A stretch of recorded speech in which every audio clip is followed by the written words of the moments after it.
China's first Type 076 amphibious assault ship, Sichuan, Hull 51, has officially begun its maiden sea trials from Hudong Yonghua Shipbuilding in Shanghai. This is the first time China has taken to sea a vessel it openly calls a new generation of drone carrier.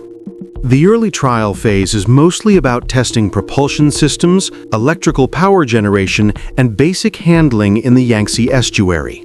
Once these tests are complete, the ship will move on to more advanced aviation trials in the same area where earlier Type 075 ships were tested. Inside the Chinese Navy, the Type 076 fills a space between traditional landing helicopter docks and full aircraft carriers. It's believed to displace over 40,000 tons when fully loaded, measuring about 260 meters long and around 50 meters across the flight deck. In size and volume, it sits close to the U.S. Wasp and America-class amphibious assault ships. The ship uses a twin-island design, one small island for navigation and another for aviation and combat systems, similar to what China used on its Fujian aircraft carrier.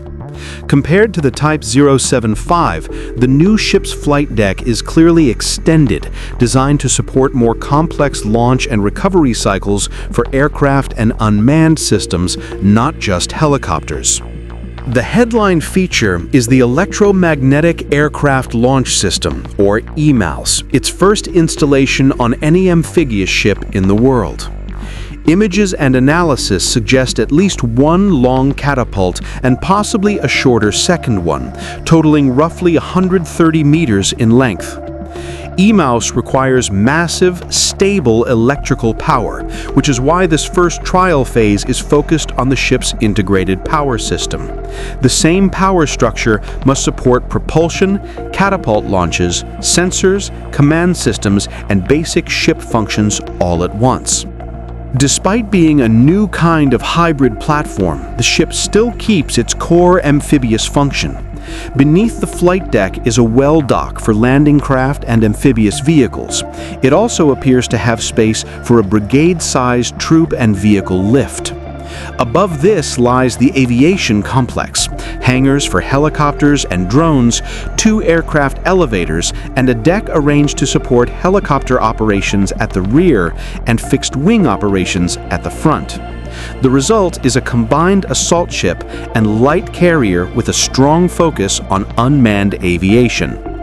The expected air wing is still a major point of speculation.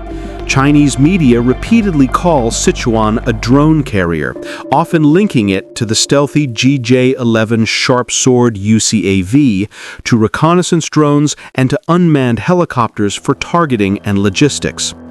If EMALS performs as expected at sea, the ship could also support crewed aircraft like the J-35 carrier-borne fighter in small numbers, giving it a mix of strike and air defense capabilities.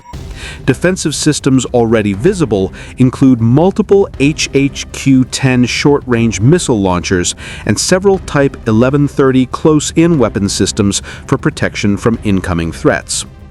The Type 076 is built to do far more than carry Marines and helicopters.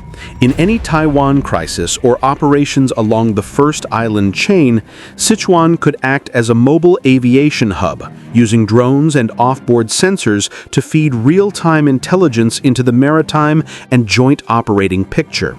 UCAV swarms could probe enemy defenses, conduct strikes, or saturate maritime approaches while the ship stays outside the most dangerous anti-ship missile zones. When a window appears, the well deck gives the option to land troops and vehicles with strong air support from the ship's unmanned and helicopter assets. In peacetime, Sichuan adds a powerful presence mission for the South China Sea and the broader Indo-Pacific. It can deploy mixed groups of Marines, drones, helicopters, and command teams for humanitarian missions, evacuations, or strategic signaling around disputed features. Working alongside large destroyers, submarines, and the Fujian carrier, the Type 076 allows China to test new task group formations where a drone-heavy amphibious ship provides persistent surveillance, electronic warfare, and strike capability, while the main carrier handles air superiority. On the geopolitical stage, Sichuan's first sea trial shows that China's naval modernization is not just about more ships. It's about blending amphibious warfare, carrier aviation, and unmanned mass into a single platform.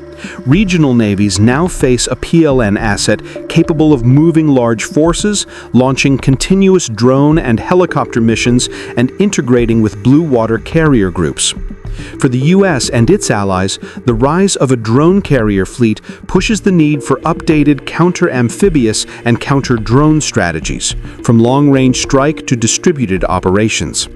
As sea trials continue and the ship approaches delivery, expected around 2026, Sichuan quietly shifts the balance of maritime power in East Asia and complicates crisis planning across the Indo-Pacific.